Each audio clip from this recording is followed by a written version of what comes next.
Fjala si fillim. Fjala si fijim.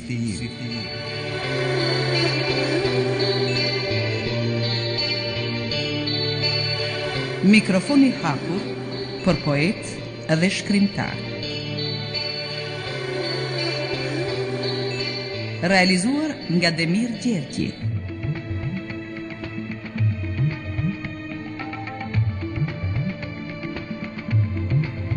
Fjala si fillim.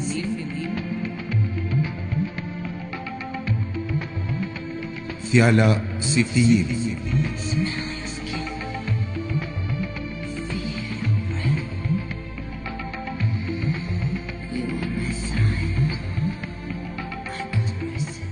Do ta filloj me sonte të dash dëgjues emisionin sepse mike e ftuar e emisionit ton është pikërisht Alma Papamihali. Alm, mirë se erdhe në studio. Përshëndetje, mirë se gjeta Demir. Vjen me librin tënd Arom Gruaj, përsëri një A tjetër. Po. Edhe do ta vazhdoj me A përsëri sepse do të lexojmë poezinë që mban titullin e librit Arom Gruaj, apo jo? Le ta fillojmë poezinë duke përshëndetur dëgjuesit, duke i thënë atyre dëgjim të këndshëm të emisionit ton deri në orën 21:30 minuta.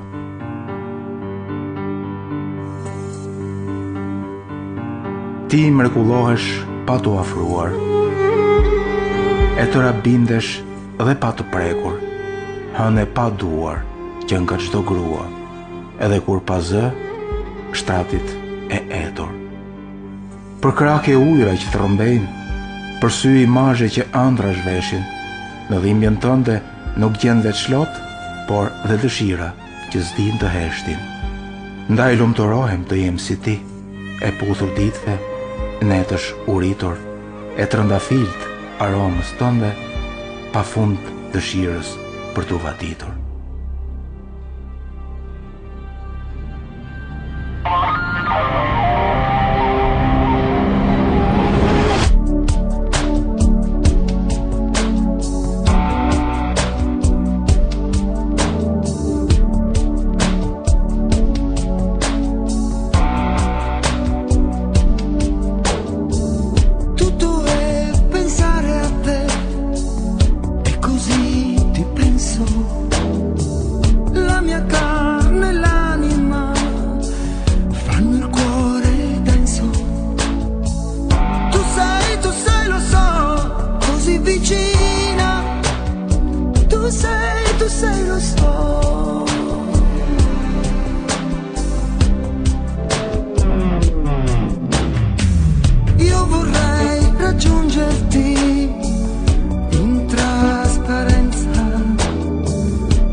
porti qui nella mia vita.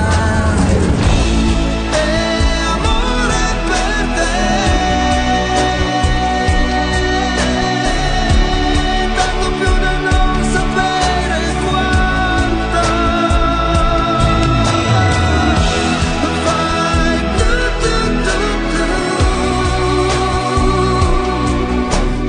tu. Io passerei tra le tue dita, ci passerei tutta la vita. Alma është një poezi që thuhet në zë, që lexohet në zë, sepse ka atë intimitetin e marrëdhënieve më të shenjta të njerëzit, marrëdhënieve të dashurisë. Dhe juve jeni një poetë e tillë. Këtë e kemi vënë re që në librat tuaj të mëparshëm, por sidomos tek Shtektim Pulbardhe, ku juve keni qenë edhe e ftuar për ky libër, ka qenë motiv për t'ju ftuar në këtë studio një vit më parë, në mos gaboj apo jo. Juve vini gjithmonë në Shqipëri kur ka panajire libri. Mos është libri një motiv kryesor i jetës tënde, pra libri i shkruar prej teje? Mbase ka qelluar që vërtet edhe vitin e kaluar kam qenë pjesëtare në panairin e librit në Tiranë dhe është vërtet një motiv shumë i rëndësishëm edhe ardhja ime enkas për panairin e librit, pavarësisht se Tirana është edhe vendlindja ime dhe i shtohet motiveve, bëhet një motiv më shumë një kryemotiv. Një kryemotiv mbase do ta quaj. Ndërkohë që është kryesore ajo që duhet të themi tani, sepse juve nuk vini kot, nuk vini si vizitore në këtë panajir, apo për të takuar autorë të tjerë, por është një arsye që autorët e tjerë të takojnë juve, sepse pas një viti, fiks pas një viti, juve botoni një libër tjetër me poezi, atë që kemi sot përpara, Arom gruaje, pa lënë në harres edhe Pulbardhën, sepse ajo ende e ka jehonin e saj tek lexuesi dhe në për librarit e Shqipërisë dhe më gjërë. Pra, keni një lloj dendësie të shkruar, gati është e çuditshme se si ju vazhdimisht shkruani dhe keni një prurje të vrudhshme të poezive tuaja. Këtë vërteton, pra, siç tham, edhe botimi i shpeshtë i librave tuaj. Cila është koha e shkrimit të poezisë tuaj? Ku gjendet ajo në këtë trazir kohërash të ndryshme, kohë e punës, kohë e zgjimit, kohë e gjumit, kohë e ngrënies, kohë e kuzhinës, kohë e gruas për të bërë ato gjërat e saj për të dukur më e bukur etj. Pra ku është koha e poezisë për ju? Koha e poezisë mund të jetë gjatë gjithë orëve të ditës, ashtu siç mund të jetë mbase tingëllon pak çuditshëm edhe orëve të natës. Një muzë apo një frymëzim. Jo, nuk tingëllon fare çuditshëm, sepse zakonisht letërsia dhe bëhet sidomos natën. Megjithëse Kadareja thot diku t'i ruhemi ëndrave të natës, por pra është më mirë të mos shohësh ëndra, por të shkruash natën, dhe këtë e bëni juve bukur. Po, shumë e bukur. Mua për të nuk është çudi për mua që orëve të natës gjej atë qetësinë ose mbledhja e gjatë ditës shpërthen në orën e natës, aty ku muza është më afër meje dhe hidhet mbi letër. Siç i përmendët dhe ju, është një gruaja shumë e ngarkuar dhe me aktivitetet e ditës, me shumë detyrime, punë të ndryshme, duhet jetë një familjare, duhet jetë edhe në punë. Megjithatë, poezia është e bukur kur të vjen, jo kur e kërkon atë. Edhe unë mbase vetëm me këtë e shpjegoj këtë intensivitet të shkrimit tim, pasi poezia pas ka dëshirë të vite unë, dhe unë jam munduar ta shfrytëzoj atë. Nuk e kërkoj. Tani për tani më vjen vetë, dhe kjo është e bukur. Almë, ndërsa ju shikon dhe ndërsa dëgjon diçka për mënyrën se si ju e bëni jetën, të thoshim, me njërë të shkon ndërmend dhe të vjen ajo dëshira për t'ju krahasuar me një pulbar që fluturoni vazhdimisht, që udhtoni, keni dëshirë shumë të udhtoni. A e ushqejnë këto udhtime poezinë tuaj? Dhe si e ushqejnë? Patjetër. Them që ekziston një shprehje, çdo njeri është artist në shpirt, por varet se sa e nxjerrim në dukje shpirtin artist. Sa u japim atë të tjerëve nëpërmjet. Sa e ushqejmë atë. Më pëlqejnë udhtimet, më pëlqejnë sidomos udhtimi artistik. Kudo që shkoj, mundohem ta zbërthej dhe ta njoh atë vend artistikisht. Pra shikon çdo gjë me syrin e poetit. E shikoj gjithçka me syrin e poetit dhe të artit në përgjithësi. Jam me dashuruar mbas artit. Por nuk është e thënë që kur shkoj në atë vend ose shoh diçka duhet ulem të shkruaj. Mbase kjo është një mbushje artistike për mua. Një akumulim i cili shpërthen në kohën që kthehem. Edhe vetë ky udhtim, edhe kjo vetë ardhje ose siç e quajtot ju ky shtektim në vendlindje ka mbushjen, ka rigjenerimin, marr me vete shumë edhe kur vi. Qoftë edhe këtu në rrugën, ne tani ndodhemi në televizionin shqiptar, qoftë edhe në rrugën më të bukur të Tiranës, rruga me aj këtu, që unë quaj rrugën e Liceut, rruga Elbasanit, është një mbushje për mua. Dua të ecim më këmbë, dua të shoh gjethet që bien, dua të shoh pemët që pavarësisht që kanë një vjesht, domethënia e vjeshtës në Tiranë për mua është kjo rrugë. E kuptoj. Dhe mbase ju vjen dhe të thoni ndonjë varg ndërsa ecë gjatë e rrugës apo jo? Patjetër, mund thoja diçka nga Stoli i Vjeshtës për shembull. Po, edhe pse është në librin Shtektim Pulvardhe, unë do ta lexoja me kënaqësi për lexuesin.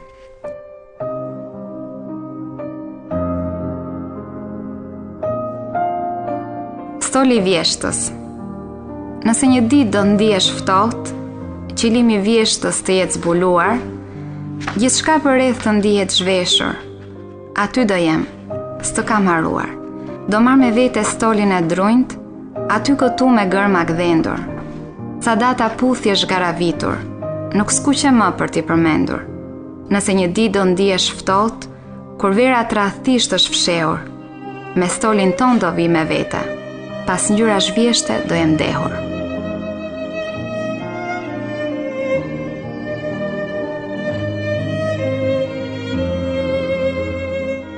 Me që jemi në atmosferën e poezisë, le ta vazhdojmë atë. Është poezia e parë e librit Arom gruaje, ti e imja dëshirë.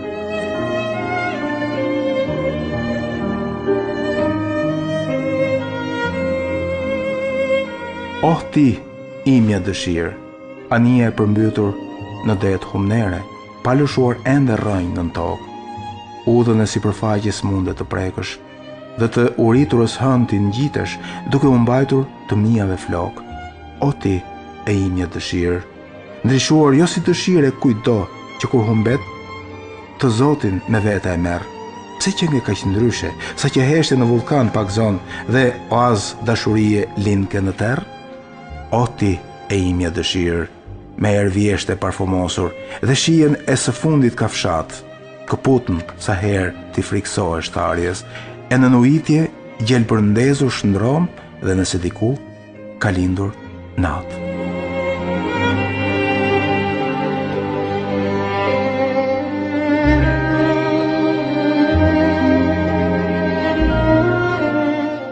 Ti imja dëshirë është një poezi që më ka nxjerrë në pa fantazin. Do shtoja që një poet pa fantazin është e pamundur ta imagjinosh. Por vërtet është një gjë interesante të mendosh se përveç udhëtimeve dhe pranisë së tyre në poezinë tuaj, por kjo vjen edhe nga larmia e motiveve që keni, është një lloj mozaiku vërtet interesant libri juaj i fundit, po pse jo dhe librat e përparshëm. Juve keni gati beson lexuesi se e përjetoni poezinë, përjetoni atë që shkruani. Sa larg apo sa pranë është fantazia me përjetimin në krijimtarinë tuaj, sidomos tek poezia e dashurisë?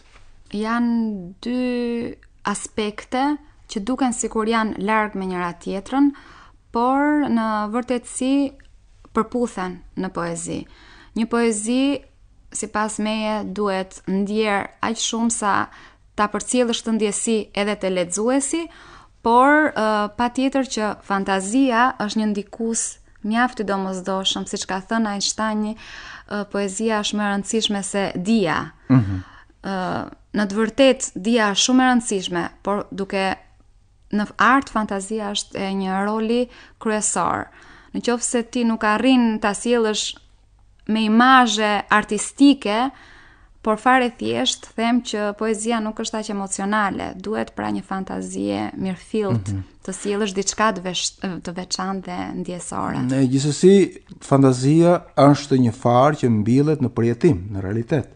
Në ato që e prek njeriu, që e vuan apo që e gëzon. Sa është e rëndësishme pra kjo që thash tani, pra sa i rëndësishëm është përjetimi juaj, sepse në fund ju keni, siç tham, shumë motive dashurie në librat tuaj. Sa ka dashuruar Alma për të shkuar tek këtë poezi? Trosh pyetja. Më trosh se kaq nuk bëhet. Sa kam dashuruar. Më mirë do ishte si kam dashuruar. Okej, Sepse sa kam dashuruar i bie që unë të them numra. Dhe kjo për mua Kjo nuk s'ka është rëndësi interesante fare. Për mua ka rëndësi se si dashuron njeriu apo si dashuron poeti. Duke dashuruar tërësisht, duke ndjerë tërësisht, atëherë vjen dhe një poezi ndryshe. Duke i dhënë edhe trishtimit rrugë, duke i dhënë edhe lotit rrugë, pra gjithçka shndërrohet në varg poetik. Pra kjo është ndjesia se si i sheh ti gjërat, nuk ka rëndësi se sa, ka rëndësi se si, mënyra se si i sheh. Edhe unë besoj se i shoh ndjeshëm, unë i shoh në mënyrë ja rëndësi gjithçkaje, edhe detajit të vogël. Duke i dhënë rëndësi detajit, ke më shumë material, ke më shumë Pak më parë thatë se gjithmonë pas udhëtimeve juve akumuloni, ngarkoni dhe pastaj shkarkoni në poezinë tuaj. Pra ka gjithmonë një parë dhe një pas. Po përjetimin e dashurisë, ju vjen më mirë ta shkruani poezinë përpara dashurisë, përpara të papriturave të saj, apo pasi juve e keni përjetuar dashurinë? Përgjatë. Kjo është diçka tjetër. Kjo është komplet diçka tjetër. Domethënë, nëse marrim trishtimin. Është një detaj shumë i rëndësishëm. Nëse ti ndihesh i vetmuar, i trishtuar, nuk mund të presësh sa të kaloj trishtimi dhe të shkruash. Të shkruash për gjatë kohës që trishtimi në atë datë trishtimi. Në atë datë që ti të ndihesh më mirë, sepse poezia, ju jeni vetë poet dhe më kuptoni shumë më mirë se sa dëgjuesi. Duke shkruar poezinë, ti ke ndihmuar dhe veten tënde, por njëkohësisht ka arritur një poezi ta shkruash. Pra poezia është për ty bashkëbiseduesja më e mirë, shoqja më e mirë, që në moment ti nuk dëshiron asnjë njeri tjetër, por ke poezinë. E ke një shoqe intime atë. Dhe poezia pastaj vjen si nevojë e atij që e shkruan, pra për të shkarkuar, apo si nevojë e lexuesit për ta lexuar. Pastaj kemi edhe aftësitë tua. Kemi një mishërim të talentit, të dëshirës për të shprehur, të ndjenjave dhe talentit poetik. Pra, jo çdo njeri që ka trishtim shkruan dhe do t'ja përcjellja atë lexuesit, pasi ndikojnë dhe këta faktorë që përmenda, që të nxjerrin si produkt një poezi që ti duhet ja hedhësh ose duhet ja prezantosh lexuesit. Pra jo çdo fryrje është fryrje e ndjenjës, çdo shkarkim i momentit është i nevojshëm për lexuesin. Ndryshe do të kishim vetëm disa vargje ndjesore, të cilat nuk do sillnin një cilësi. Edhe të dash dëgjues, le t'ju përshëndesim me një këngë të gjithëve, një këngë që natyrisht nuk ikën dot nga atmosfera e poezisë Alma Papamihalit, e cila është sonte e ftuar në programin e parë të Radio Tiranës së Fjala si fillim, Fjala si flijim. Do të lexojmë një cikël poezish bashkë me Almën dhe pastaj do të vazhdojmë përsëri bisedën.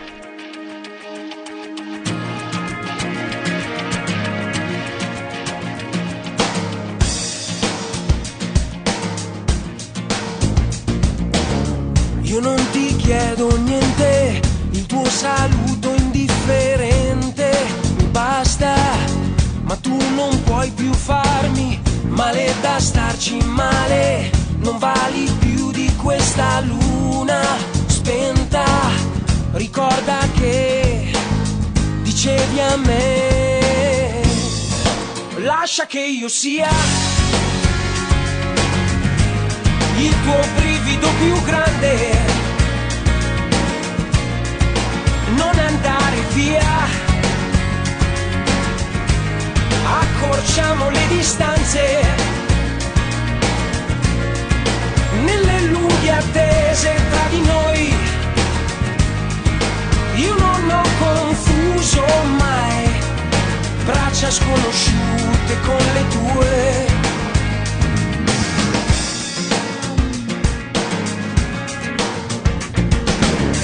E parli e scherzi e ridi, ti siedi e poi mi escludi, sento addosso sorrisi che conosco, sorrisi sulla pelle, quando eravamo terra e stelle, adesso se tu mi vuoi e se lo vuoi, lascia lascia che io sia il tuo brivido più grande e non andare via. Accorciamo le distanze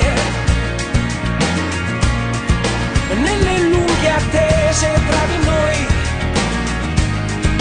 Io non ho confuso mai, i tuoi pensieri mi sfiorano, ti vengo incontro e più niente è importante.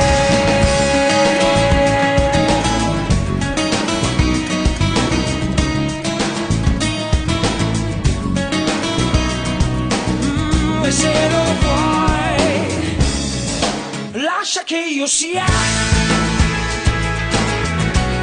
il tuo brivido più grande e non andare via. Non sei più così distante. Quello che c'è stato tra di noi io non l'ho confuso mai. I tuoi pensieri mi sfiorano ed il passato si arrende al presente.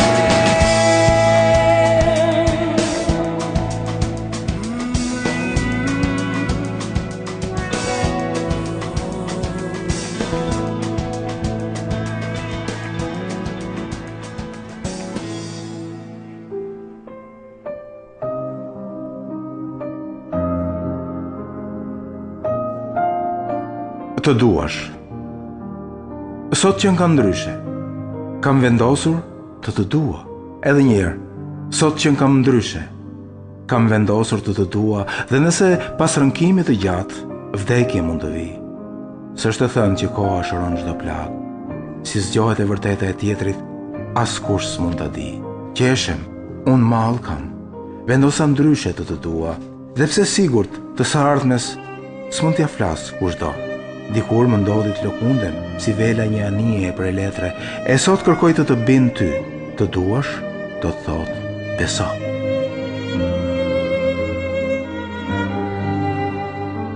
Ti mos u ndjej. Në të marrësh ndonjëherë për të pagdhendur dhe nga rrënjët të duan të ta shkullin mendimin, ti mos u ndjej, por flit me shiun, pikave të tiu i durimin. Në të marrësh ndonjëherë për të eshturin e muajve, kur njerëzia pret atë stin që ende i duhet të udhtoj, ti mos u ndjej, i pa fjalëri, ai që do të dëgjoj. Në të marrësh ndonjëherë për të zgjuarin njeri, dhe nga vetja do duan trishtueshëm të largojnë. Ti mos u ndjej, shkruaj më mirë, do vi një ditë do të lexojnë.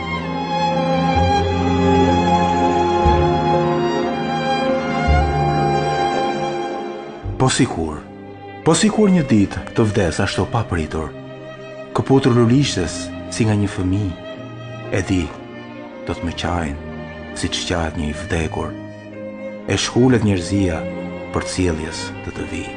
Po sikur një ditë, pa pritur të mos zgjohem si dimrit një gonxhe që të çelës dëgjon, e di që e diela përsëri do të vi, as të fundit stin, as gjë se ndryshon. Po sikur një ditë më humbasin varjet, ashtu si pa pritur, si që vdes një dashuri, as gjë do të ndodh, s'do mundem të qahem, qarë do t'jem e tëra, do kesh humbur ti.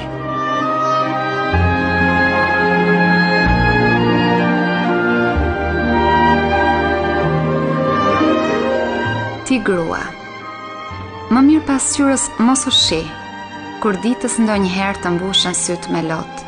Ti grua, që shpesh i thua jo mëshirës, dhe përflet me vete mbylljen e një dite të kotë.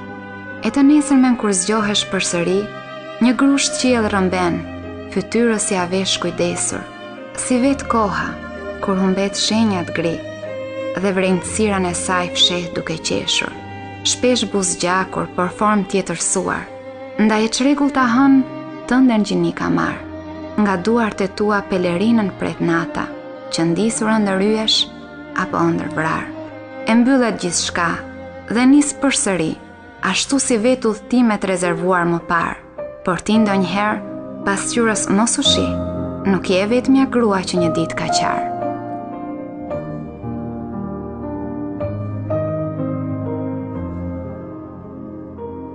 Mirëmëngjesi, zgjohu për rrallë e fëmiris, ti e çmendura hije dritare sime, o zë i kthillit që më turbullon, sa herë të gjoj mëngjes të thuhet, zgjohu kalorës ja andrave të mia, në të fortën dritë të qeshëm lërm, nxitoj të dua, të prek nxitoj, pa i lënë të zbet dhe as pak të shuhet.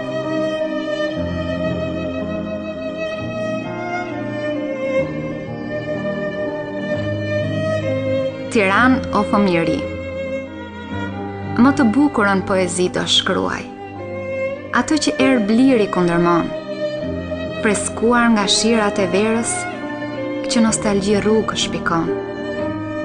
Arum fëmijërie përzier në vargun e secilës tin, më të bukurën poezi do shkruaj, rrëmbyer dajtit freskin. Pa do bëj më pas dhe një foto, s'ka gjë, le të jetë bardhezi. Do shoh përveç vetes të tjerë, do njoh Tiranë që e ti. Nga pas do të më shoqërojnë një kal dhe gjiganti Skënderbe. Në bardhezin ngjyrosur, do jemi si dikur, ne të tre.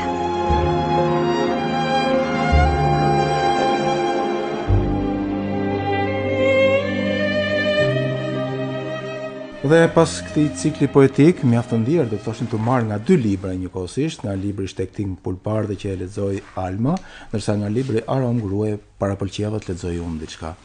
Alma, sot shkruhet shumë poezi. Shkruhet aq shumë poezi sa që nganjëherë të vjen të thuash më shumë shkruhet se sa lexohet poezia sot.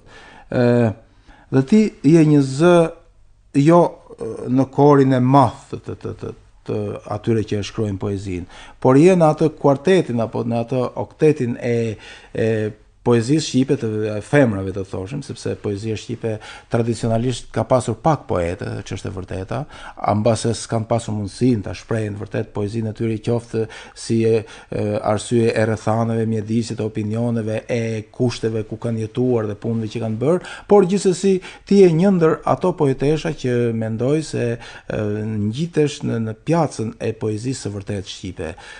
Sa e lexon poezinë të tjerëve dhe të tjerave ndërkohë që shkruan poezinë tënde? Patjetër që edhe unë jam lexuese. Madje edhe kur mbaroj botimet e mia, i rikthehem librit si një lexuese e thjeshtë. Por aq kohë sa poezia është e pabotuar, unë jam autore, vetëm autore. Ndërkohë që ajo ka dalë si botim, unë i rikthehem si një lexuese dhe me sy kritik, duke dashur që ky rikthim të jetë një përmirësim për të ardhmen. Dua ta shoh edhe poezinë time me syrin kritik, ndërsa poezinë që unë e quaj cilësore, e lexoj si muzë, e lexoj për ta pasur. Pra e lexoni edhe si muzë. Poezia të tjerëve ndikon në përgatitjen në krijimin e një gjendje për të shkruar poezinë tënde. Patjetër një lexim. Në qoftë se ti arrin gjatë një leximi të krijosh një gjendje të mirë shpirtërore, ky për mua është poet i madh. Për shembull, në qoftë se unë lexoj Nerudën dhe ndihem shumë mirë, atëre ky për mua është poeti që i qëndron shijeve, i qëndron kohës, se ajo është një poezi në qoftë se koha është nota më e mirë për një poet. Në qoftë se poeti i qëndron kohës, edhe pas vdekjes do të thoja, atëherë poeti është mjaft i arrirë. Por, nëse do t'i kthehemi poezisë së sotme, sidomos asaj shqipe, do kisha një kritik që duhet kalonte gjatë një filtri. Nuk ekziston ai filtri i duhur që të nxjerr për të dalë poezia e vërtetë tek lexuesi. Si mendon, si mund të bëhet përzgjedhja e leximeve sot? Fjala vjen, një lexues ndodhet në librari dhe kërkon të blejë një libër të mirë. Çfarë do t'i thoshit atij lexuesi? Natyrisht të merrte edhe librin tuaj për ta lexuar, këtë ja them unë, por çfarë do t'i thoshit tjetër juve? Jo, lexuesi shpeshherë është viktim. Nuk mund t'i them lexuesit që në morinë e qindra librave të arrit vendosi vetë. Ai mund të kthehet edhe në një viktim thjesht nga nga kopertina ose nga Dhe nga reklama që bëhet te libri. Nuk ne jemi tani momentalisht në periudhën e panajirit. Në qoftë se aty janë një mori autorësh, një lexues apo një vizitor që shkon nuk mund të vendosi thjesht vetë. Se këtë duhet duhet ketë profesionalizëm. Po si mund të bëhet kjo? Si mund të bëhet? Që në shtëpinë botuese. Domethënë janë faza që fillojnë që në shtëpinë botuese, nuk mund të lexuesi dhe blerja në dyqan është faza e fundit. E kuptoj. Po ndërkohë ju lexoni besoj dhe poezi gjermane. Si është niveli, sepse e tham që në fillim që ju e thoni në Gjermani apo në Bayern ju thoni? Në zonën e Bayernit. E Bayernit në Gjermani. Në Schaffenburg. Po. Si jeni e integruar, si e shijoni atmosferën letrare në Gjermani dhe sidomos poezinë? Sa qasje keni me të? E kam fjalën në gjuhën gjermane. Në gjuhën gjermane them që profesionalizmi, sidomos i shtëpive botuese, është pasi kam, pavarësisht se jetoj në Bayern, kam një lidhje me shtëpinë botuese Goethe. Është një profesionalizëm, mund të them, dhjetra vjeçar. Pra kjo që sapo tham mungon këtu në Shqipëri, atje është një gjë krejt tjetër. Po, është krejt tjetër. Nëse nuk, pra është ai filtri që përmenda, duhet të filloj që në fazat fillestare, që kur vjen poezia në duart e botuesit, dhe jo çdo botues mund të arrijë atë që kërkon. Pra nëse nuk plotson kushtet, nivelin, nuk mund të dalësh në treg, pavarësisht se komercializëm. Gjithsesi, si e ndjen atmosferën e krijuesve gjerman? Ke marrëdhënie me ndonjë poet gjerman, domethënë raporte që lexoni, bashkëpunoni, diskutoni për poezinë dhe çfarë vëren në atmosferën e poezisë gjermane? Do të na intereson, dhe Gjermania është vendi i shijeve të larta artistike, por dhe i krijimeve të një niveli vërtet të madh artistik. Kujtojmë Goethen, kujtojmë Schillerin, kujtojmë Brechtin e tjerë, për të mos i thënë gjithë. Po, klasikët janë të Rilke, Sotëm me tjerë. Janë me vlera të paçmuara dhe janë shqipruar edhe mjaft mirë në shqip. Dhe isha së fundmi në panajirin që u zhvillua në Frankfurt, është panajiri ndërkombëtar. Po një nga më të mëdhenj, ku merr pjesë dhe Shqipëria. Ku mori pjesë edhe Shqipëria, megjithatë niveli shumë për të dëshiruar, marr pjesë për të 6 herë rregullisht që shkoj. Shtëpitë botuese janë shumë të interesuar, niveli vjen gjithmonë në rritje. Lidhjet që kam me shkrimtar në përgjithësi, me poet në qytetin tim është më pak, por ne kemi lidhjen e shkrimtarëve dhe të botuesve në Gjermani që funksionon mjaft mirë me aktivitete nga më të ndryshmet dhe ku bëhen dhe promovime librash.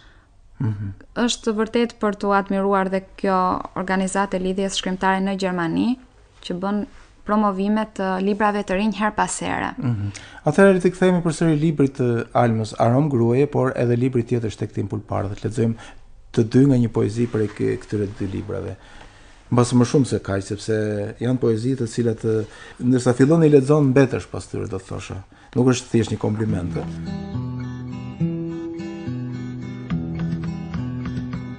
Pasion. Puthu me mua, puthu, dhe nëse s'të quajnë dashuri, gjithçka shëmbur më parë do zgjohet ngadalë. Se di cila shije do vesh emrin tënd. Nëse qengës si kushdo, je ëndër e pa fjalë.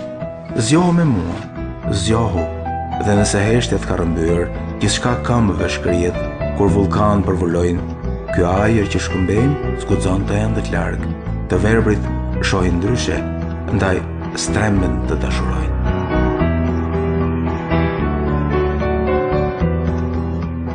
Tjetër njeri. Me sa shoh, s'qen ka më kush isha. E tëra kam ndryshuar. Dua kësdo doja dhe ushqem me që nuk isha provuar.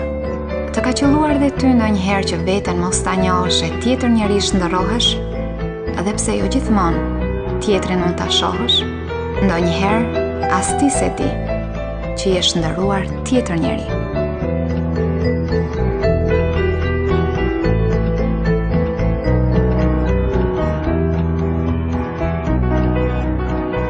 Mandarin. Shpesh në mandarin të jeshil të shndrojmë, në të afshta duart e tua. qeroma të parën lëkur, por mos më mbaro të tërën.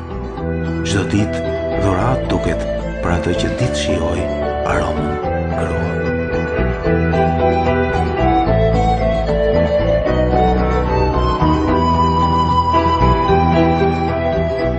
Shtektim pulbardhe.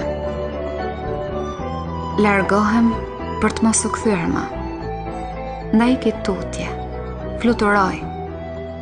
Në pulbardhe e të brekut shndërohem, duke dashur të lënit pas t'i harroj. Por të harrosh s'mjafton gjithmonë drejt qiellit të kaltër një fluturim. Dhe pse pulbar shndëruar jam, ka dhe shtektime me drejtim kthim. Drejtuar qiellit i vazhdon sheh. Me tëndin shpirt ndjek shtektimin, kur lartësive në pikë shndërohet, oh sa i largët të duket kthimi. Larg fluturoj, pa frik largohem, sepse ndjej që çdo shtektim, sa do i largët në vetvete, do më rikthejmë pra detit tim, dhe për çudi vazhdoj e ngjitem. As pak s'kërkoj të shoh nga pas. E mirë do mbetej çdo pulbard, të huajat brigje po të trokas. Ndaj ngjitem lart, ndaj fluturoj, në pupëlërej jam shndëruar. Nëse ky qiell mbi det s'do flinte, i imi mall do i sharruar.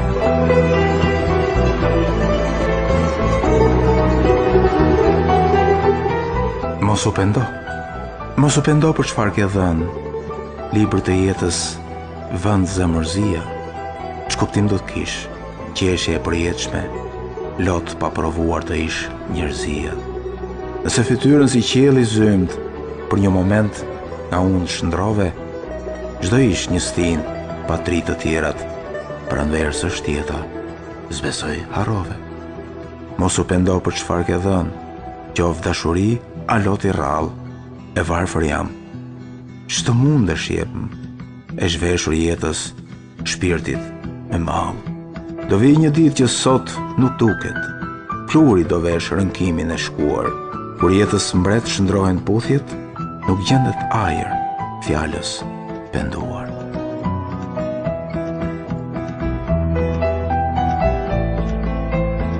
Ajri im, o natë që përkulesh nga dal, e shtrihesh si shelk mbi liqen. Pa tjetër çfarë doje tregove, nda ikën e pas më nuk vjen.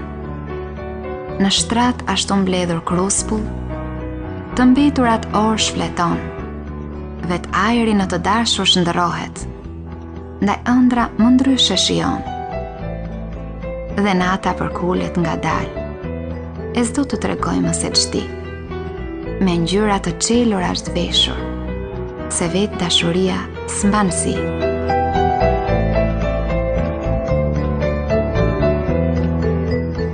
Ishulli i dashurisë.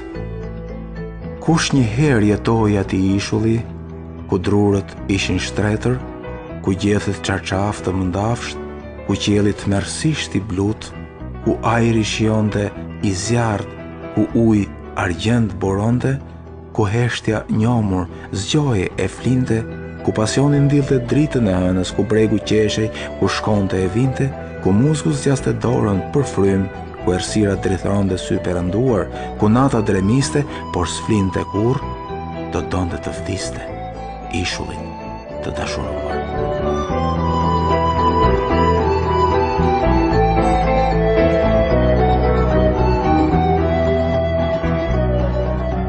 Mbështillju kohësime. Rrugës hedh hapat nxituar, si të më ndiqi edhe ti nga pas. Vështrimi pas më mbeti mua, dëshirë pa fund pak të ngas. Gjithçka e heshtur muskut që bie. Asi e s'munda dhurat të lë. Nuk ishte dielli që po kërkoja, por pakës kohë me ty në të.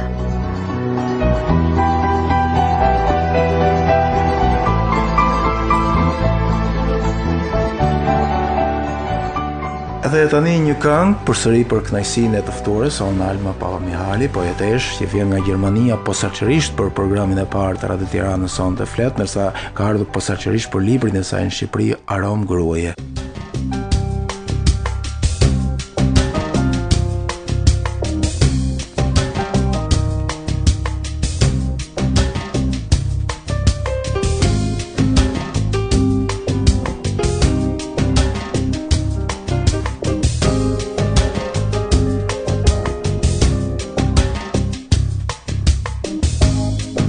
ci sarò per sempre, nei tuoi occhi ovunque, ci sarò con te per sempre, nel dolore anche più grande, ascolterò discreto tuo complice segreto, ascolterò nel vento ogni dolce tuo rimpianto. Non importa se poi sarà un destino amaro, non importa perché tu sei per me il bene più caro, non importa se poi cercherai lontano, allungando una mano nel cuore vicino mi troverai. Ci sarò per sempre, in ogni parte ovunque, ci sarò con te per sempre. Qualcuno non ti sente, non importa se poi sarà un destino amaro, non importa perché tu sei per me il bene più caro, non importa se poi mi cercherai lontano, allungando una mano nel cuore vicino mi troverai.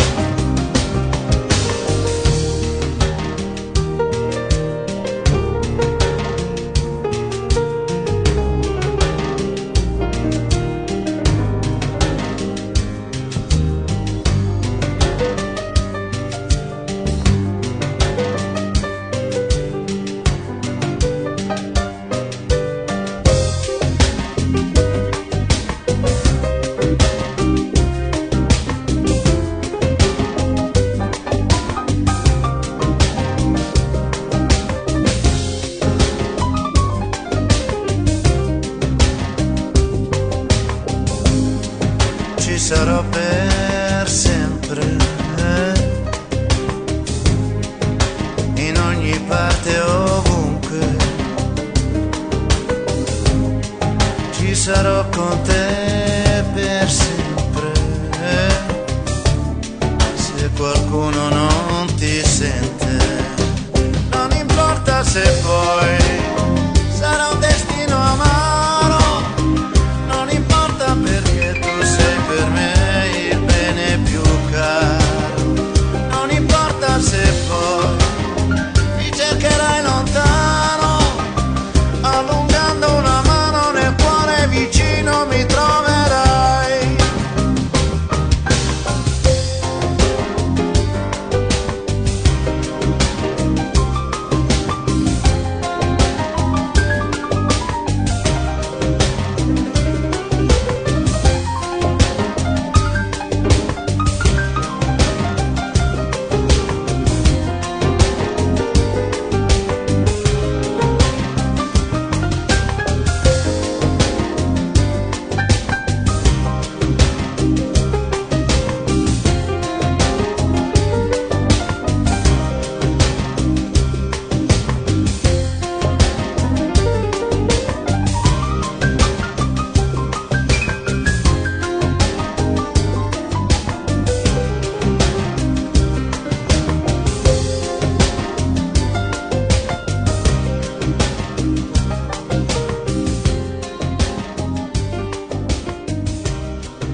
Alma, juve si thuash vini, ikni nga Gjermania dhe krijoni atë lidhje e cila tashmë nuk është shumë e vështirë për të krijuar midis një hapësire, midis një largësie, sepse bota është bërë kaq e vogël.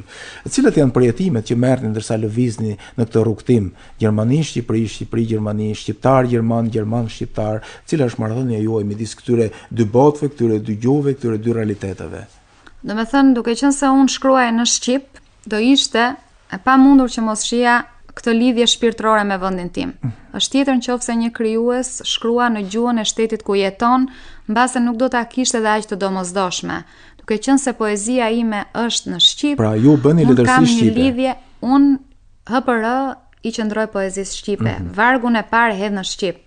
Por nuk është e thënë që ta mbyll brenda një gjuhe. Brenda përkthimin e poezisë shqipe në poezinë gjermane, ose dëshira ime që është, nuk besoj të mbetet vetëm dëshirë për të sjell autorin gjerman në gjuhën shqipe.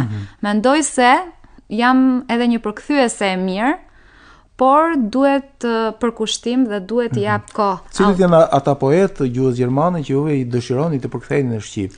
Të sjellësh, kam dëgjuar që Gëtja është shqipëruar, por nuk është i përfunduar ose nuk ka përkthime shumë të arriera. Nuk është opusi i ploti vetë ose në qoftë se unë do merresha, po siç tha, më shumë e vështirë, dua të merrem me Gëten, të sjell cikle poetike nga Gëtja në shqip ose nga Heine. Kemi Kisha u përgatitur të dëgjoj në një poet të ri të Gjermanisë së sotme, në një poet të sotëm, por juve ashtu si dhe dëshira ime dhe shumë lexuesve shkoni tek tradita e poezisë gjermane që është e hartë, që është vërtet. Sepse dhe poezia ime, nëse përmend Heine, poezia ime është pothuajse e tillë. Poezia bashkohore e sotme është varg i lirë edhe në Gjermani. Ndërsa duke qenë se poezia ime tingëllon, siç e dëgjon edhe dëgjuesi, ka të rimën, pra unë jam në stilin tim, nuk kam dal nga stili im, gjithmonë kam shkruar këtë lloj poezie, për këtë përmend edhe nga gjermanishtja klasikët, sepse jam e kësaj rryme e këtyre stili. Po, e këtyre shijeve. Po. Dhe dalim tek pyetja, kjo është lidhja shpirtërore me vendin. Jam e lumtur që jetoj në Evropë dhe largësia ime nuk është është e komandueshme. Ajo, është e kontrollueshme, mund të vi. Ka marrëdhënie shumë të mira me vendlindjen, por ndërkohë pas botimit të librit tuaj, a ju shkreptin, a ju vetëtin motive të tjera poetike në ndërgjegjen tuaj të prej krijuesi, pra keni filluar ta lexoni librin tash, mos jeni më autore e tij, pra të keni motive të tjera poetike për të përgatitur një libër tjetër mbase më vonë? Libri Arom gruaje nuk përmblodhi të gjithë krijimtarinë time që unë kisha. Domethënë ka edhe krijime të tjera që nuk janë hedhur në këtë libër. Megjithatë, si thash, koha është jo vetëm për lexuesin, koha është dhe për krijuesin shumë e domosdoshme dhe do dëshiroja të jepja një kohë të konsiderueshme dhe këtyre poezive. Pra, Arom gruaje kam prej pak ditësh edhe unë në duart e mia. Megjithatë, them që me syrin kritik nuk kam arritur ende t'i shoh. Jam thjesht po e shijoj. Po, ende jeni midis lexuesit dhe autorit të këtij libri. Duke quajtur, besoj dhe për ju do jetë kjo, duke quajtur daljen e një libri të ri si në marrëdhënien e një fëmije, do me thënë libri për autorin është si ardhja e një pjesëtari të ri në familje. Unë jam akoma në ato ditët e para të shijimit të tij, sepse sapo e kam marrë në duar. Kurse unë, juve thoni që doni, kurse unë do ta krahasoja me fillimin e një dashurie të re. Është dalja e një libri. Shumë e bukur, kjo nuk e kisha dëgjuar. Me fëmijë kisha dëgjuar dhe unë ashtu e përjetoj. Domethënë, si ajo foshnja që sapo e merr në duar dhe unë shtova një libër të ri. Atëherë unë ju uroj për këtë libër, duke ju falendëruar njëkohësisht që ishin në programin e parë të Radio Tiranës sonde në Fjala si fillim, Fjala si vlijim. Ju uroj mbarësi dhe miq, dashuri sa më shumë, edhe poezi sa më shumë, që është, si thua, kurora e ndjenjave të njeriut, ashtu si muzika apo artet e tjera. Faleminderit edhe një herë. Edhe unë doja ta uroj poetin Demir Gjergji për ftesën e tij dhe nuk e di, nuk pata rastin të lexoja një prej poezive të tij, do ta kisha bërë me shumë dëshirë. Pse sa po e lexuam në kompjuter do ta lexoj për mikrofon. Ta kisha këtu në emision. Ndonjëherë tjetër, faleminderit. Por ndonjëherë tjetër me kënaqësi. Dhe ju uroj suksese atij si poet, ndërsa dëgjuesve, siç e tha dhe Demir, sa më shumë poezi, sepse është në vetvete paqe. Poezia është shumë paqe në shpirt. Faleminderit. Të dashur dëgjues, ky ishte emisioni për sonte, duke falendëruar të ftuar në studio dhe një herë, unë ju përshëndes të gjithë. Një falënderim vjen edhe nga studia e programit të parë të Radio Tiranës, edhe nga operatori i zërit i këtij emisioni Redi Kristo, ndërkohë që këtu besoj se ka ardhur koha të ndahemi duke u lënë takim të hënën e ardhshme pikërisht në orën 20:30. Natë të mirë gjithë.